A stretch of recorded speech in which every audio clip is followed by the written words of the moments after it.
Indispensable, the No Bullshit Guide to Career Success, written and read by Chris Hirst. Introduction.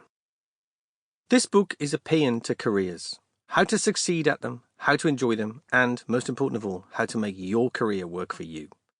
There are those who consider work not as a worthy and rewarding way of spending our time, but at best as a necessary evil, or even perhaps an unnecessary evil, something imposed upon us, at odds with the natural order of mankind. One of the many arguments made by the work as tyranny camp is that a career is a chore rather than a vocation, that if your job is not your passion, how can it be anything but an imposition? This argument is wrong, impractical, and disempowering. What if you cannot readily describe your passion, or are yet to uncover it? Where do you learn the skills, gain the confidence, and find the contacts to pursue your dream? What if you have a mortgage to pay? And what do you do in the meantime? Simply tread water, hoping for inspiration?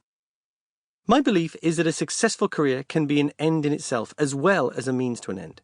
It can be a route to personal and financial reward, learning, fulfillment, and future opportunity. However, it is an unavoidable fact that this is not the experience that many people have. The ambition of this book is to make sure one of those people is not you.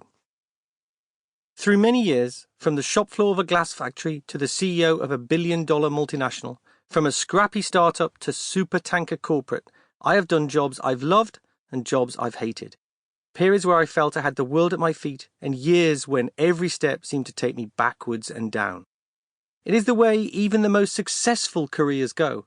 However, in each case, the primary determinant of my satisfaction and happiness was mostly unrelated to the what of my role, but rather my sense of direction, the extent to which I felt I was moving forward, and, of course, the people I worked with.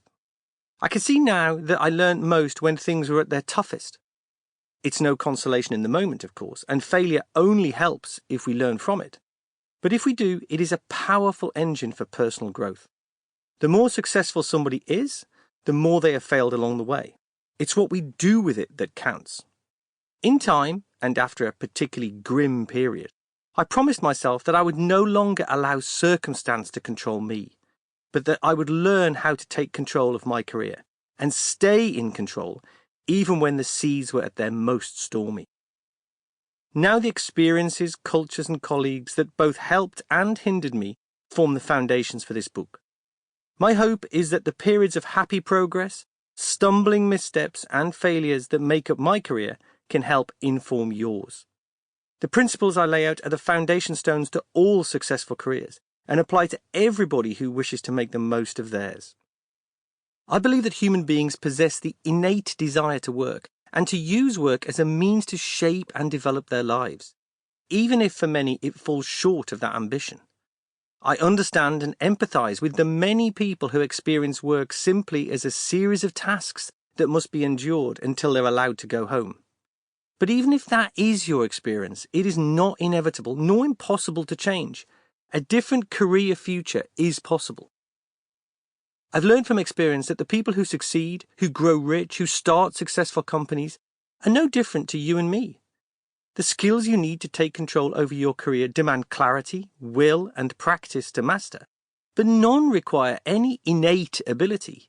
You can do them all, and I'm going to show you how, and in doing so help you take control over the direction and progress of your career. Ultimately, it is how we work as much as what we do that determines our feelings towards our jobs. I've met numerous people in careers that many would consider to be dream jobs who have spent years being unhappy, stressed, and deeply unfulfilled. These include the CEOs of major corporations, music industry executives on first-name terms with some of the world's biggest stars, hyper-remunerated fund managers, television producers, senior executives at the world's largest football clubs, airline pilots, and many more. This is not to smash your dreams, but rather to point out that much of what makes work rewarding and enjoyable is how we do it, why we do it, and the extent to which we feel it is helping us progress towards our personal goals, not just what we do. We want fulfillment, purpose, companionship, and progress, as well as pay. However, simply waiting in the Sample complete. Ready to continue?